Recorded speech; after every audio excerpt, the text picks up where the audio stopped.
네, 고맙습니다. 한 해 동안 정말 수고 많으셨습니다. 우리 서로 한번 같이 인사할까요? 한 해 동안 수고 많으셨습니다. 한번 인사하시죠. 옆에 한번 보시면서 인사하시죠. 예. 한 번 더 인사합니다. 새해에는 하나님을 더욱 가까이 하세요. 한 번 더 인사하세요. 새해에는 더욱 하나님을 가까이 하시는 여러분들 되시기 바랍니다. 오늘도 이렇게 성전에 나와 예배드린 여러분의 가정과 삶의 자리 가운데 더 큰 하나님의 평강의 은혜가 넘쳐나기를 간절히 축원합니다. 2024년도 한 해의 마지막 주 저희들이 오늘 예배를 드립니다. 이 한 해를 시작하면서 저희들이 또 시작한 지가 정말 엊그제 같은데 이렇게 또 빠른 세월 속에서 한 해를 또 마무리하는 52주 예배의 마지막입니다. 참 지나간 시간을 우리가 돌이켜보면 늘 후회할 것밖에 없어요.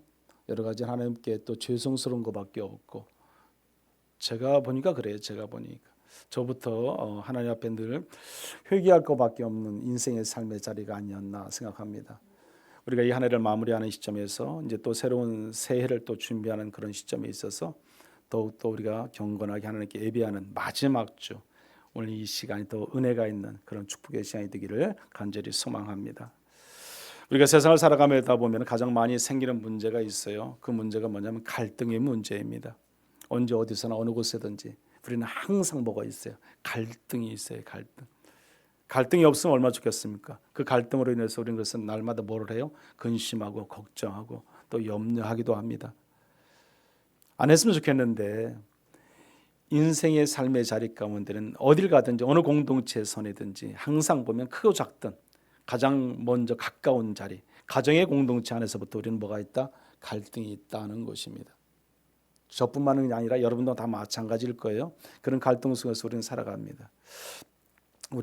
제가 사택 옆에 보면은 이 산이잖아요. 그 옆에 보면은 칡넝쿨들이 얼마나 여름에는 그냥 저희는 이제 모든 산을 이게 다 덮고 있어요. 뭐가 칡넝쿨이. 그래서 그 안에 숲이 보이질 않아요.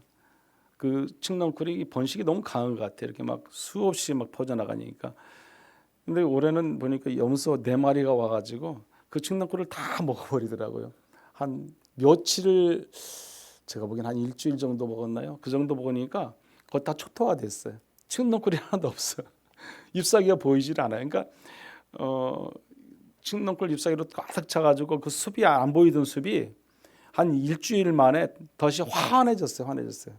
염소 4마리가 와서 다 먹어버리니까 매일 와서 아침부터 저녁 때 오후까지 와서 먹고 가요. 하루 종일 먹고 가요. 하루 종일. 그러니 그게 남아나겠습니까? 4마리가 와서 먹는데. 그래서 거기가 환하게 보일 정도로 이렇게 아무리 칡넝쿨이 많아도 다 이렇게 초토화시키는 걸 보았습니다. 우리가 갈등이라는 그 말을 갖다가 한자어로 볼 때 보면요, 어떻게 되냐면 이 칡자가 칡갈자로 써서 그 칡갈자예요. 그래서 또 그 갈등자는 등나무 등자로 되어 있습니다. 그래서 이게 우리가 지금 특징이 있어요. 칡과 등나무는 특징이 있는데 어떤 특징이 있냐면, 칡은요, 이제 이게 나무를 타고 이렇게 올라가잖아요. 올라가는데 보면 어느 쪽으로 방향을 틀어서 올라가냐면 왼쪽 방향을 튼다고 그래요. 왼쪽 방향. 그러니까 이 왼쪽으로 이렇게 다 타고 올라가는 게 칡이고요. 등나무는 반면에 오른쪽으로 타고 올라간다고 그래요. 그러니까 이게 뭐 등나무가 갑자기 왼쪽으로 갔다 오른쪽으로 갔다 그게 아니라 등나무는 항상 오른쪽으로 도는 거예요. 칡나무는 어디로 돌아요? 왼쪽으로 도는 거예요. 그럼 여기 기둥이 하나 있다 보면은 칡나무가 여기 있고 등나무 여기 있다면 이 칡나무 여기 올라오고 또 이쪽에는 이제 등나무가 올라갈 거 아니야. 그럼 서로 마주칠 거 아니에요. 부딪힐 거 아니에요. 뭐가 생겨요? 갈등이 생긴다는 갈등. 이 갈등이란 한자가 지금 그렇게 풀이하면 그렇다는 겁니다. 그래서 늘 그들은 만나면 서로 싸울 수밖에 없고 갈등할 수밖에 없고 서로 불편해질 수밖에 없고, 그러다 보니까 어떻게 해요? 떠나게 되고, 그러다 보니까 어떻게 서로 갈라지게 되고, 그러다 보니까 어떻게 돼요? 서로가 늘 불편해서 얼굴도 안 바라보는 거죠. 그런 갈등의 문제가 있다는 것입니다. 그래서 서로가 힘들어요. 등을 돌리게 만들고 밀어내게 만들고요. 또 떠나게 되는 것을 볼 수 있습니다. 이 한 해 여러분들이 이와 같은 이런 갈등의 문제로 인해서 얼마나 많은 어려움과 고생이 많았습니까? 저도 있었고요. 여러분도 많이 있었을 줄 믿습니다. 살아가다 보면 가장 큰 문제가 이 사랑과의 갈등의 문제라고 그래요. 인간관계의 갈등의 문제. 왜? 우리는 혼자 살 수 없잖아요. 공동체를 이루잖아요. 가장 작은, 가장 가까운 곳이 가족의 공동체. 가족 안에도 수없이 많은 갈등이 존재해요. 또 우리가 그 집을 밖에를 벗어나면 주변과 이웃과 또 직장과 사업장의 공동체 안에 많은 사람들을 만날 때마다 우리는 뭐가 있다? 갈등이 있다. 누구를 통해서? 사람을 통해서. 신앙의 공동체 안에도 마찬가지예요. 우리 성도들을 통해서 뭐가 있다? 갈등이 있다. 목회자도 성도도 다 똑같습니다. 없는 데가 없어요. 없는 데가. 그런 갈등의 문제 가운데 우리가 살아갈 때 우리는 참으로 어려운 문제가 힘들다는 것입니다. 이 신앙생활하다 보면 그래서 교회를 안 다니는 사람들을 조사해 보면요, 10명 중에 6명이 6명이 왜 교회 다니다가 안 나오냐고 그 보면은 갈등의 문제로. 근데 누구를 통해서? 사람을 통해서, 성도를 통해서. 그다음에 문제가 한 3명 정도는 돈의 문제래요. 또 나머지는 여러 가지 부수적인 문제로 인해서 그렇게 또 된다고 그래요. 가장 큰 문제는 뭐다? 항상 사람과의 관계의 갈등의 문제다 이렇게 보고 있습니다. 어떤 두 사람이 버스 안에서 이제 서로 다투는 거예요. 심히 다투는 겁니다. 그래서 서로 이게 그 좁은 공간에서 막 다투니까 모든 사람들이 얼마나 불편하겠어요. 목소리만 조금만 커져도 우리가 불편하잖아요. 근데 그런 그 좁은 공간에서 막 둘이 이제 어떤 시비가 붙어서 싸우니까 어느 중년 남자가 큰 소리 쳤다고 그래요. 여기가 국회도 아닌데, 여기가 교회도 아닌데 왜 싸우냐고. 오늘날 우리의 국회의 현실을 말하는 것 같고요. 오늘날 우리의 교회들의 현실을 말하는 것 같다는 거죠. 지금 그렇지 않나요? 이 교회의 현실이요, 하나님을 섬기고 하나님을 믿고 믿음 안에서 우리가 온전히 신앙의 본을 보이지 못하면 어떤 상황이 벌어져요? 그런 걸로 인해서 어떻게 보면 교회가 우리가 전도가 방해가 되는 것이고 복음의 물결이 끊어지고 마는 거죠. 전도하고 싶어도 전도할 수 없는 겁니다. 그런 일들로 인해서 교회가 소란스럽고 교회가 문제가 되고 교회가 자꾸 말이 나오면 우리가 아무리 열심히 살고 아무리 뭐 한다 해도 복음이 전파가 되지 않는다는 현실입니다. 그게 오늘날 우리의 현실이라는 것입니다. 참 불편한 거죠. 예레미야서 19장 2절에 보면 그래서 이런 말씀이 있어요. 너희는 거룩하라. 이는 나 여호와 너희 하나님이 거룩함이니라. 이렇게 말씀을 합니다. 분명히 우리는 믿는 자와 믿지 않는 자와는 뭐가 있어야 돼요? 달라야 돼요. 달라야 돼요. 믿는 사람과 믿지 않는 자와 똑같다면은 우리는 같아질 수밖에 없잖아요. 그래서 분명히 우리는 달라야 됩니다. 그래서 다툼과 분열을 이길 수 있는 그런 삶의 자리가 아니라 항상 믿는 자는 거룩한 삶의 자리로, 믿음의 본을 보일 수 있는 삶의 자리로, 믿지 않는 자에게 뭔가 다른 모습을 보일 수 있는 그런 삶의 자리로 우리가 살아가야 한다는 것입니다.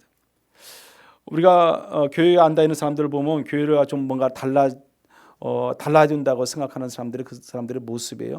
그들은 교회를 안 다니고 그들은 어쩌면 악할 수도 있고 어쩌면 세상의 모든 것을 다 즐기고 쾌락적인 걸 찾아가고 그들이 하고 싶은 대로 다 하지만 너희들은 그런 거예요. 누구요? 교인들은, 기독교인은 그러면 안 돼. 누가 바라본다는 거예요? 세상 사람들이. 그렇습니다, 여러분. 그래서 우리는 그들과 똑같아지면은요, 우리는 문제가 생겨요. 어떤 문제가 세상 사회에서 어떤 문제가 발생했어요. 믿는 자와 믿지 않는 자가 같이 발생했어요. 믿지 않는 사람들은요, 어떤 문제가 발생해도 아무 문제가 없어요. 그럴 수도 있지. 그렇잖아요. 믿는 사람이 그런 문제가 어떤 문제가 발생했어요. 그러면 저러니까 기독교인이 그러면 안 되잖아. 그들이 바라보는 시각이라는 거죠. 세상이 바라보는 시각. 그래서 우리는 믿는 자들은 어떻게 해야 된다고요? 달라야 되는 거죠. 그들과 똑같이 살면 우리도 똑같아질 수밖에 없기 때문에 그렇습니다. 교회 안에 갈등이 생기면 무엇보다도 교회가 시험에 들고요, 성도들이 시험에 들게 돼 있어요. 여러분, 우리 신앙이 잘할 수가 없습니다. 그래서 믿음 안에서 살아가는 성도들은 늘 거룩함을 통해서 그런 갈등을 줄이는 데 최선을 다할 수 있어야 됩니다. 종종 성도들 간의 우리 갈등의 고민을 통해서 우리 목회자들한테는 이게 그 상담을 할 경우들이 있어요. 저도 그런저런 상담을 많이 받아봤어요. 그러면 대부분이 그래요. 이런 갈등의 문제로 이렇게 찾아와요. 그래서 모 성도와 어떤 것 이런 것들이 이렇습니다. 그래서 너무 힘들어요. 그래, 너무 힘들어요.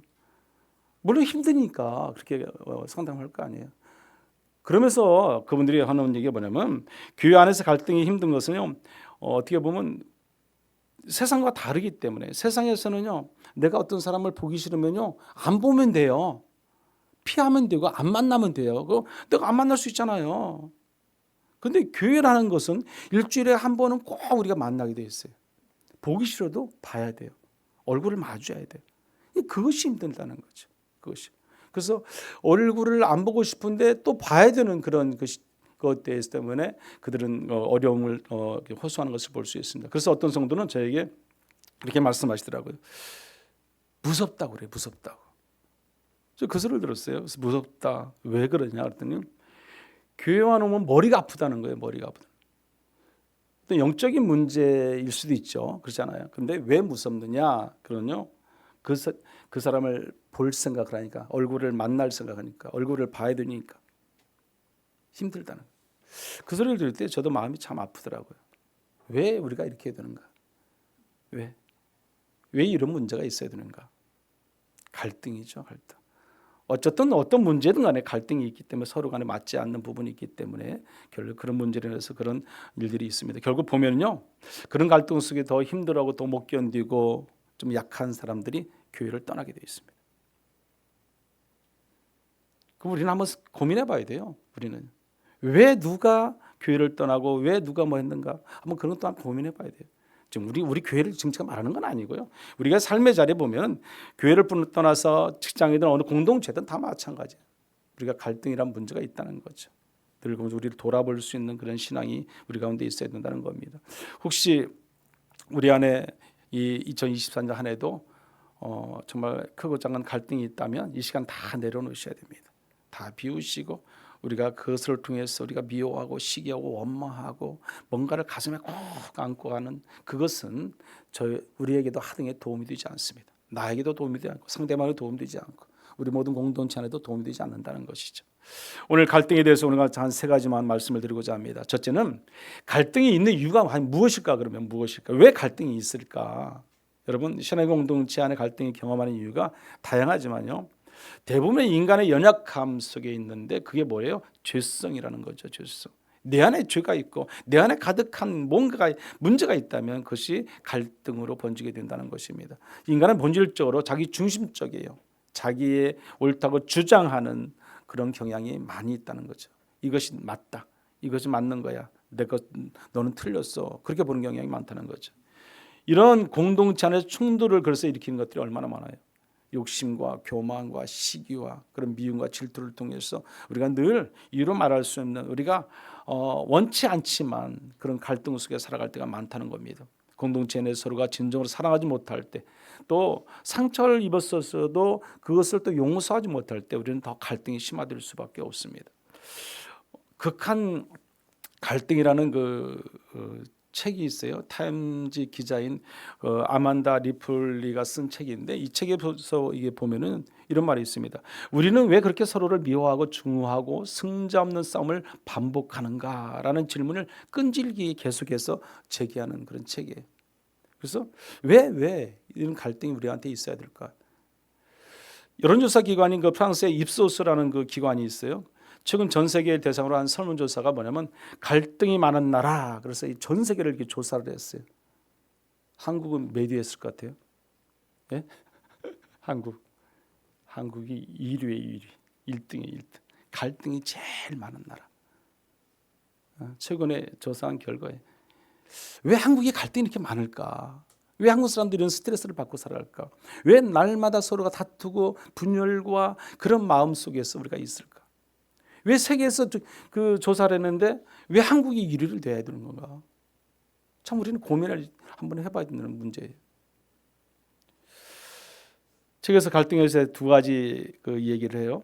건전한 갈등과 고도의 갈등을 두 가지를 이렇게 나열해 놨어요. 그래서 건전한 갈등이라는 것은 어떤 상황에서 사람들을 상대방의 입장에 동의하지 않더라도 그 입장을 충분히 이해하고 또 이렇게 포용하력을 갖는 것을 말합니다. 그래서 사람들의 문제에 대해서 어떤 문제가 있으면 그 해결책을 찾으려고 노력하는 것을 갖다가 건전한 갈등이라고 말해요. 또 하나의 갈등이 뭐냐면 이제 고도의 갈등이에요. 고도의 갈등이라는 것은 이 하이 컴필렉트라는 영어인데 이 고도의 갈등 속에서는 깊이가 뭐냐면은 갈등의 정도가 훨씬 심하고 어떤 갈등이 쉽사리 이렇게 해결되지 않는 것을 말합니다. 해결되지 않는 거. 그래서 선과 악의 구도가 또렷하게 되고요. 우리와 그들 간의 반목으로 치닫게 되는 결국에는 그런 갈등 속에서 더 멀어질 수밖에 없는. 그래서 고도의 갈등 이렇게 두 가지를 말하고 있어요. 이 고도의 갈등자들 보면 주로 보면 이제 유튜브라든지 페이스북 이런 어떤 그 트위터 등과 관련이 많다고 그래요. 그래서 이것들이 뭐가 되냐면 불쏘시개가 된다. 불쏘시개. 여러분. 그래서 그 불쏘시개 역할을 한다는 것은 여러분들도 우리가 보면은 유튜브나 이런 것들을 많이 봐서는 안 돼요. 가능한 안 보는 게 좋습니다. 뭐 볼 수도 있죠. 그렇지만 너무 거기에 막 매달려가 유튜브만 붙잡고 막 1시간 2시간 막 보면 안 된다는 거죠. 나도 모르게 어떤 게 치우칠 수밖에 없는 그런 거리도 되기 때문에 그렇습니다. 그래서 책에서 불쏘시개 역할을 하는 방화범 역할을 하는 지도자들 그래서 이름까지 이렇게 나열을 해놨어요. 제가 간단하게 몇몇만 말하면 이렇습니다. 인도의 모디 총리를 말했고요. 또 미국의 트럼프를 말했고요. 트르키에 지금 터키죠. 에르도안을 말했어요. 불지르기의 대가들이다 이렇게 그 책에서 표현을 해놨더라고요. 보니까 저는 지금 전 세계에서 불지르기의 대가는 저는 그들이 아니라고 생각해요. 지금은 러시아의 푸틴이 아닌가 생각을 하기도 하고 또 이스라엘의 그 누구의 네타냐후인가 그들이 아닌가 생각을 합니다. 일단 어쨌든 평화를 만들지 못하고 전쟁을 일으키고 싸움을 하고 사람을 죽이고 하는 것은 옳지 못한 일들이잖아요. 그럼 우리나라는 누구일까요? 우리나라 누군가 있겠죠. 우리나라도. 네. 요즘은 정말 극한 갈등 시대인 것 같아요. 한치 양보도 없이 끝까지 어떻게 보면은 싸우고자 하는 지고 싶은 마음이 없는 그런 시대를 우리가 살아가고 있는 것을 볼 수 있습니다. 미국 정치나 한국 정치나 똑같아요. 거기서도 그 책에서 나오는 미국 정치인들도 보면요, 뭐라고 말씀하냐면 그 민주당과 공화당이에요. 근데 그 두 당에 보면은 양극화 현상이 뚜렷하게 나타난다는 것이. 그래서 뭐 50대 50이잖아요. 이번에도 그들이 투표했을 때 50대 50이잖아요. 거의 차이가 없잖아요. 우리 한국도 마찬가지예요. 똑같아요. 양극화 현상. 그래서 우리도 보면 어떤 뭐 우리 편에서 볼 때 우리 편, 네 편, 상대편 그러지 않습니까? 또 보면 진영 논리 아니면 도 그런 식으로 흑백 논리죠. 어떻게 보면 이거 아니면 이거야. 둘 중에 하나. 참 위험한 것들이죠. 그래서 저기 보면은 미국에도 보면은 가족이나 친구들이나 이런 사람들이 이 선거를 끝나잖아요. 선거가 치르고 나면은 한 10%가 한 3,500명, 3,500명 이상 되는 사람들이요 단절한데 단절. 대화도 잘 안 한다는 거예요. 10% 정도가. 뭐 때문에? 이 정치적인 것 때문에. 양분화되는 거죠. 무서운 결과들입니다. 정말 우리는 이 극한 갈등 속에서 우리가 좀 더 바르게 세워져야 됩니다. 그래서 정말 우리가 상대편을 뭐 이상하게 혐오한다든지 뭐 좀 안 좋게 저주한다든지 그런 것들은 우리가 지향하지 말아야죠. 피해야 되는 것들이죠. 갈등을 해소하기 위해서는 우리가 오직 요 하나님 앞에 바로 서가는 거예요. 하나님 앞에. 갈등은 누구나 다 있습니다. 어디든지 다 있습니다. 그렇지만 그 갈등을 극복할 수 있는 것은 내가 하나님을 섬기느냐 섬기지 못하느냐에 따라 달라지게 되어 있습니다. 좀 더 구체적으로 우리 갈등의 원인을 말씀드리면요, 우리가 욕심 때문에 더 갈등이 생긴다고 우리 볼 수 있습니다. 욕심이 있으면요, 우리가 더 많은 것을 취하고자 하는 욕심 때문에 갈등이 있을 수밖에 없습니다. 안 그렇습니까? 여러분, 욕심이 가장 기본적인 것을 차지합니다. 그리고 교만 때문에 우리는 갈등할 수 있습니다. 내가 교만하면 갈등이 생기게 되어 있습니다. 우리 잠언서에 보면은 13장 10절에 이렇게 말합니다. 교만에서는 다툼만 일어날 뿐이라 그랬어요. 권면을 듣는 자는 지혜가 있느니라 그랬습니다. 교만하면요 다툼이 일어나게 되어 있습니다.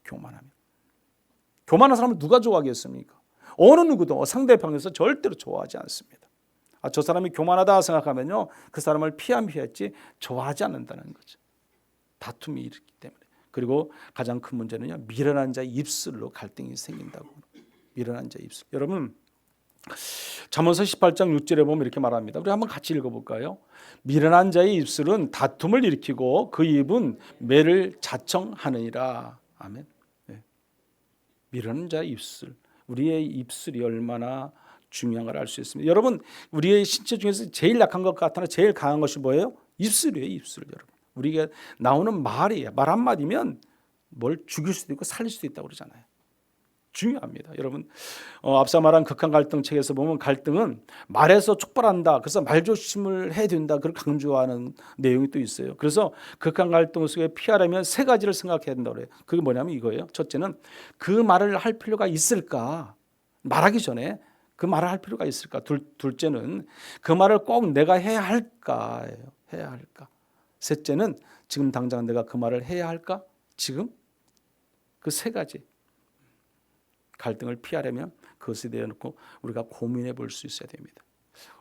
우리나라 정치인들이 특히 보면요 말들을 좀 잘하는 것 같아요. 함부로 잘해요. 함부로 막 그냥 아니면 말고 식이잖아요. 던지고 보잖아요. 그러면 그 말을 듣는 자들은 어때요? 다 상처투성이가 되는 거예요, 여러분.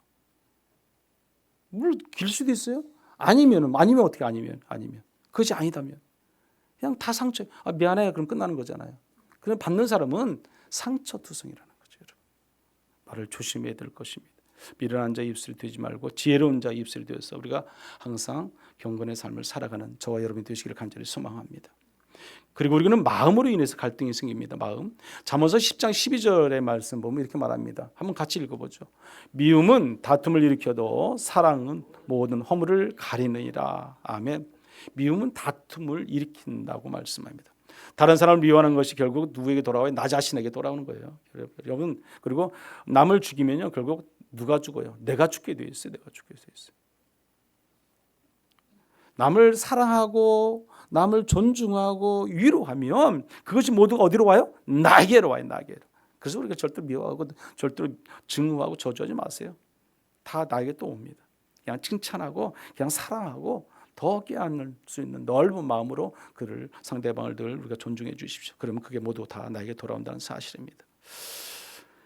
두 번째로 우리가 그러면 갈등을 피하려면 그럼 어떻게 해야 할까? 우리가 말씀을 좀 더 보면은 시비를 그쳐야 돼요. 시비. 어떤 시비란 것은 뭐겠습니까? 우리가 싸움이거든요.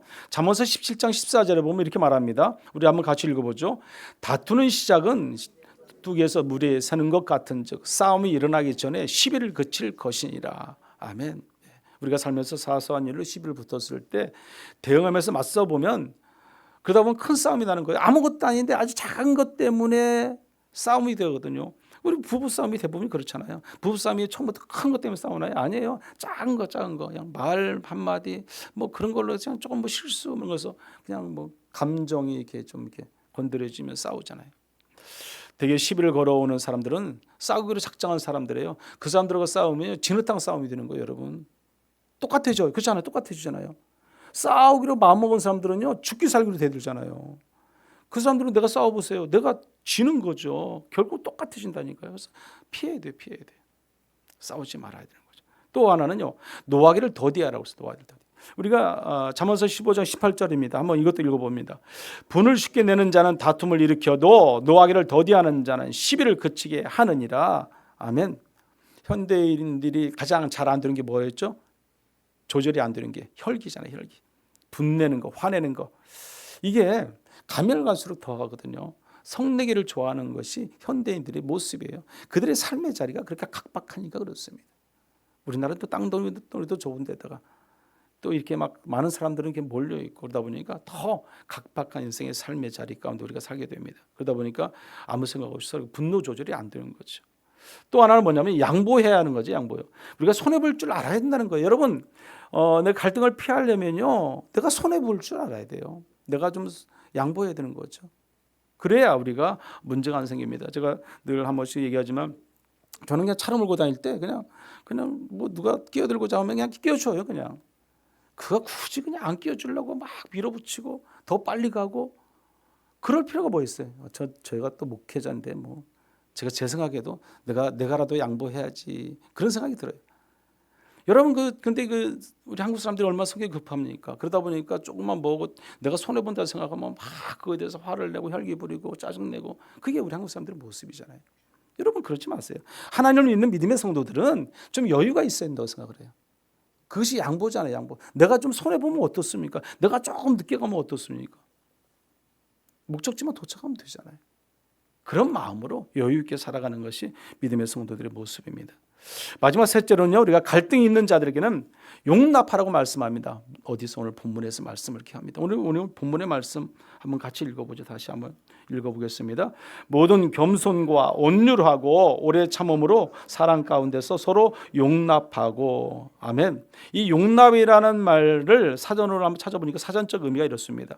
남의 잘못이나 입장, 형편 따위를 너그러이 받아들임, 그렇습니다. 남의 상대방의 입장을 형편 따위에 따라서 너그럽게 내가 이해하고 존중해주고 내가 품을 수 있는 넓은 마음을 말하는 거예요, 여러분. 그래서 보면은 모든 겸손으로 뭐 해라? 용납하라는 거예요, 용납.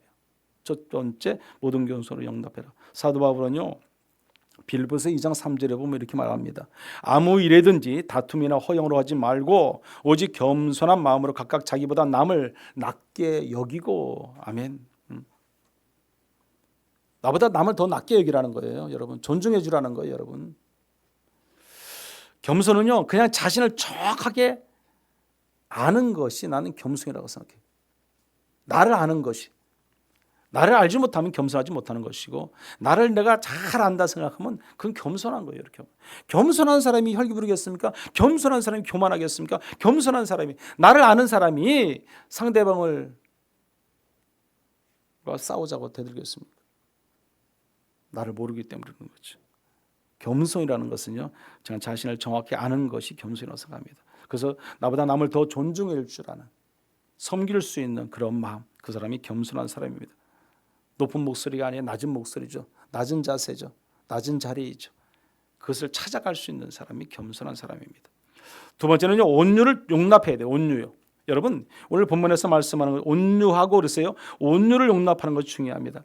온유란 것은 우리가 사나운 짐승이나 이런 길들이기 늦어서 주인의 말에 순종하는 상태를 온유라고 그래요. 온유. 그래서 여러분, 예를 들어서 사자라든지 이런 뭐 호랑이도 마찬가지고, 어렸을 때 새끼 때부터 그걸 길들이고 뭐 밥을 우유를 주고 뭐 먹여서 그들에게 먹이를 줘서 그걸 키워보세요. 가정에서 키워보세요. 그러면 그들도 애완, 뭐 우리가 애완개라든지 뭐 애완동물이랑 똑같은 거죠, 어떻게 보면.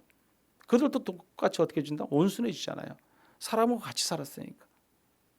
그들이 온순한 것으로 있잖아요. 약하고 힘이 없어도요, 힘이 없어서 온유가 아니라는 거예요, 여러분. 내 힘이 있어요, 능력이 있어요. 그래도 그 힘을, 권력을 쓰는 것이 아니라 안 쓰고 지내는 거, 그게 온유예요, 여러분. 호랑이가 뭐 사자가 집에서 길들여졌다고 해서 그 힘이 없습니까? 그들이 뭘 싸우지를 못하게 했습니까? 얼마든지 싸울 수도 있죠. 사랑 가운데 오래 참음으로써 또 여기 한마디 마지막으로 용납하라고 말씀합니다. 사랑 가운데 오래 참음으로 용납하라. 여러분, 오래 참는 것이 얼마나 중요합니까? 그것은 사랑으로 가능합니다. 세상에 모든 여러 가지 일들이 있지만 우리가 오래 참을 수, 인내할 수 있는 것은, 가장 중요한 것은 사랑으로 우리가 인내할 수 있어요. 우리가 고린도전서 13장의 말씀에 나오는 것처럼 사랑은 오래 참고로 시작하거든요. 그 오래 참을 때 우리가 가는 거예요. 사랑을 우리가 행할 때에 그 4절의 말씀에서 사랑을 오래 참고 온유하고 자기 뭐 자랑하지 않고 교만하지 않고 무례 행치, 악한 것을 생각하지 않는 그런 모든 것들 다 빼고요. 뒤에 가서 또 7절에도 말씀이 똑같잖아요. 모든 것을 참고 견딘다고 그러죠. 견딘다. 뭐가요? 사랑. 사랑은 그와 같은 거라는 거죠. 참고 견디는 거, 인내하는 거 사랑이에요, 여러분. 그 사랑으로 용납하라고 말씀합니다. 지난주에 저 동문들 우리 저 기도회에 있어서 제가 갔다 왔어요. 거기서 이제 우리가 1박 2일 갔다 오는데 우리가 기도를 해요. 같이 기도하는데 한 목사님이 기도 제목을 내놓는데 이런 기도 제목을 내놓더라고요.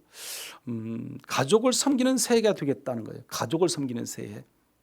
자기 가족을 섬기겠다. 그러니까 뭐 아내도 섬기고 또 뭐 자녀들도 섬기고, 그런데 필요한 게 있다는 거죠. 인내가 필요하다. 내가 노력이 필요하고 내가 인내가 필요하다는 거예요. 그래서 그것을 위해서 기도해달라. 그게 사랑이죠, 여러분.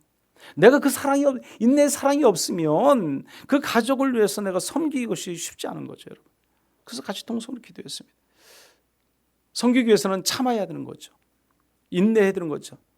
때로는 막 혈기가 나고 때로는 화가 나고 치밀어 올라도 그것을 참아야 되는 거잖아요. 그래서 그 목사님이 하시는 말씀이 인내할 수 있는 힘을 달라고, 기도해 달라고. 사랑의 인내가 없다면 가족을, 자녀들을 섬길 수가 없습니다. 인내와 사랑이면 무엇이든지 그러나 가능합니다. 우리가 그 사랑을 통해서 용납할 수 있는 그런 저와 여러분이 되어야 할 줄 믿습니다. 한 해를 마무리하는 이 시점에서 지난 한 해를 우리가 모든 시기와 질투와 미움과 불평과 원망들 다 이제 내려놓으시고 새로운 한 해를 우리가 준비하는 시점에 있어서 우리가 좀 더 우리 자신을 돌아볼 수 있는 그런 시간이 될 수 있어야 됩니다. 아직도 올 한 해가 다 가기에는 한 3일이 남았습니다. 이 남은 시간에 더욱더 우리가 기도하며 말씀과 예배와 묵상을 통해서 하나님을 만나고 만남을 시간을 통해서 우리가 새로운 해를 또 준비할 수 있는 저와 여러분이 되어야 할 줄 믿습니다. 2020년도 새해를 준비하며 사랑의 기초 위에 새해를 우리가 계획하는 것이 중요합니다. 이는 단순한 갈등이 끝나는 것을 넘어서 하나님의 사랑을 본받는 거죠. 그래서 하나님께서 원하신 것이 무엇이고 하나님 뜻하는 것이 무엇인가, 우리가 하나님을 믿는 의지, 하나님을 믿는 신앙, 그 믿음이 바로 서 있으려면 늘 우리가 하나님 앞에서 거룩한 백성으로 살아가야 되는 거죠. 세상 사람과 달라야 되는 거죠. 같아서는 안 되는 거죠. 새해는 사랑의 기초 위에서 가장 먼저 가족과 친구, 교회 공동체, 또 신앙의 공동체 이외에도 또 일반 모든 공동체에서 우리가 더 사랑 안에서 좋은 관계를 맺어가는 것이 중요하다고 생각합니다. 상대방의 연약함을 우리가 수용해야 합니다. 용납하라는 상대방의 실수나 다름을 무조건적으로 다 받아들이는 그런 뜻은 아니에요. 용납하라는 것이요. 오히려 그들이 악함과 한계를 인내와 사랑으로 우리가 감싸주고 그들이 더 잘 될 수 있도록 우리가 도와주는 거죠. 같이 서로가 협력하고 노력하는 거죠. 그것이 용납하는 거죠. 예수님께서 제자들을 그렇게 받아들였잖아요. 제자들이 잘나서 똑똑해서 능력이 있어서 그들을 예수님께서 받아들였습니까? 아니잖아요. 약하고 좀 아무 보잘것도 없는 그런 존재들이지만 주님께서는 그들을 데려와서 훈련시키고 준비시켜서 같이 하나님의 일꾼 사역자로 제자로 삼았던 것을 볼 수 있습니다. 이제 우리는 2025년도를 위한 새로운 관계와 비전을 준비할 수 있어야 됩니다. 사랑 가운데 서로 용납하라는 단순한 과거를 덮는 것에 멈추지 말아야 됩니다. 화해로 새로운 관계를 시작해야 돼요. 지난 한 해 우리가 여러 가지로 크고 작은 어떤 문제가 있었다, 갈등이 있었다면 그것을 화해해야죠. 그것을 이해하고 용서해야죠. 그냥 과거 지나갔으니까 넘어가면 돼. 이제 끝났어. 이제 새로운 한 해를 잘 살면 돼. 아니에요, 여러분. 과거는 과거대로 있는 것을 또 우리가 이해하고 용서해야 돼. 용서하고 넘어가지 않으면 남아있어요. 그게 문제죠. 다 용서해야 우리가 또 새로운 한 해에 또 새로운 새 포도주에 새롭게 담을 수 있게 된다는 겁니다. 오늘 저와 여러분이 그런 믿음 안에 살아가는 저와 여러분들 다 되시길 바랍니다. 예를 들어서 우리가 가정에서는 가족과 더 많은 시간을 보내는 거예요. 가족을 더 사랑하는 거예요. 품는 거예요. 섬기는 거예요. 또 우리가 교회에서는 성김과 봉사에 또 주어진 사역에 최선을 다하는 거죠. 열심히 봉사하고 열심히 주를 위해 살아가는 거죠. 그런 것들을 통해서 우리가 더 하나님 앞에서 늘 기도와 말씀과 예배를 통해서 우리가 승리하고 살아가는 겁니다. 결론적으로 우리가 사람이 살다 보면 많은 갈등이 있습니다. 갈등을 없애기 위해서는 오늘 본문에 말씀한 것처럼 우리가 욕심을 버려야 되고 교만을 버려야 되는 것이고 미련한 입술을 버리고요, 미움을 버리고 또 시기와 노하기를 다 그치고 끝까지 우리는 내가 양보하고 손해볼 줄 아는 그런 신앙, 그런 믿음으로 살아갈 줄 믿습니다. 오늘 저와 여러분이 그런 믿음, 그런 신앙으로 한 해를 마무리하고 또 새로운 한 해를 또 준비할 수 있는 여러분들 되시기를 간절히 축원합니다. 이 시간 우리가 한번 같이 기도의 점 놓고 기도하도록 하겠습니다. 한 해 동안 가정과 주변 성도들의 있었던 모든 갈등을 용서해달라고 기도하십시오. 내가 좀 더 사랑하지 못했고 이해하지 못했던 것을 용서해달라고 기도하십시오. 모든 갈등을 겸손으로 온유로 우리가 오래 참음으로 사랑 가운데 용납하게 해달라고 이 시간 같이 한번 기도하겠습니다. 우리 주여 한번 기도합니다. 주여, 고맙고 감사하신 하나님 아버지, 저희를 특별히 사랑하여 주시고 인도해 주셔서 언제나 주의 은혜 가운데 함께 하신 것 감사합니다. 우리가 늘 하나님을 찬양하며 경배하며 하나님 말씀대로 산다고 하지만 저희들이 또 주의 말씀대로 뜻대로 살지 못할 때가 너무나 많았음을 시간 고백합니다. 특별히 하나님 아버지, 한 해 동안 가정과 주변과 성도들 앞에서 늘 갈등 속에 있었던 모든 것들을 하나님 이 시간 간절히 기도하고 하나님, 우리의 모든 허물과 죄악을 용서하여 주시고 깨끗이 용서해 주시고 이해하게 하시고 사랑하게 하시고 품게 하시고 존중하게 하시고 섬기게 하시고 주의 은혜 가운데 살아가는 저를 이룰 수 있도록 하나님 인도하여 주옵소서. 내가 좀 더 사랑하지 못했고 이해하지 못했던 것들을 다 용서해 주시옵소서. 모든 갈등을 겸손으로 온유로 오래 참음으로 사랑 가운데 서로를 용납할 수 있는 우리 모든 성도들 다 될 수 있도록 은혜 위에 은혜를 더하여 주시옵소서. 오직 성령 충만함을 통해서 이 한 해를 마무리 잘하게 하시고 새로운 2025년 새해를 우리가 맞이할 수 있는 믿음 있는 성도들 다 되도록 하나님 인도하여 주시옵소서. 은혜로우신 하나님 아버지, 지난 2024년 한 해를 저희들이 마무리하고 있습니다. 지난 시간 돌이켜보면 참으로 하나님 보기에 참으로 부끄러운 것밖에 없음을 이 시간도 고백하지 않을 수 없습니다. 저희들의 허물과 저희들의 죄악과 어리석음과 하나님 보시기에 부끄러운 모든 것들을 용서하여 주시옵소서. 오직 하나님 앞에 철저히 낮아지고 겸손케 하셔서 믿음 안에서 늘 거룩한 백성으로 승리하고 살아가는 우리 모두가 되도록 하나님 인도하여 주시옵소서. 한 해 동안 가족을 또한 주변을 성도를 주님의 참사랑 가운데 위로하고 격려하며 사랑하지 못했던 저희 모든 죄를 하나님 용서하여 주시옵소서. 갈등을 조장하는 나의 욕심과 교만과 미움과 시기 원망 모든 것들을 다 하나님 용서하여 주시옵소서. 오직 주님의 겸손으로 용납하고 온유로 용납하고 오래 참음으로 사랑으로 용납하고 살아가는 우리 모두가 되도록 은혜 위에 은혜를 더하여 주옵소서. 예수님의 이름으로 기도드리옵나이다. 아멘.